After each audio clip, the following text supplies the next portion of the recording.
তুমি কি জানো এই পৃথিবীতে সবচেয়ে শক্তিশালী কারা?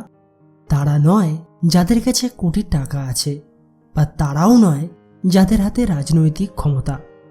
আসল শক্তি লুকানো থাকে তাদের মধ্যে যারা নিজের আরামাইশ বিসর্জন দিয়ে কোনো এক মহান লক্ষ্যের পেছনে জীবন উৎসর্গ করে।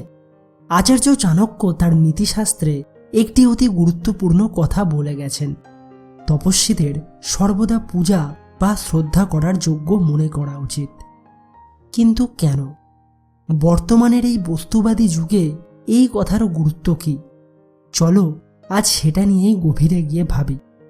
চাণক্য যখন তপস্বী বলেছেন, তার মানে কেবল হিমালয়ে বসে থাকা কোনো সাধু নয়।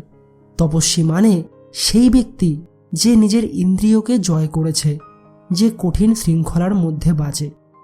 চাণক্য নীতি আমাদের মনে করিয়ে দেয়, যারা ত্যাগের পথে চলে তাদের সম্মান করা আমাদের কর্তব্য, কারণ তাদের ত্যাগই এই সমাজের নৈতিক ভিত শক্ত রাখে।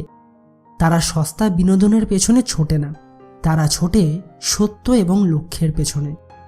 আজকাল আমরা কেবল চাকচিক্য দেখে মানুষকে বিচার করি, কিন্তু চাণক্য বলেছেন মানুষের ভেতরের তপস্যা বা তার কষ্ট করার ক্ষমতাকে সম্মান করতে শেখো।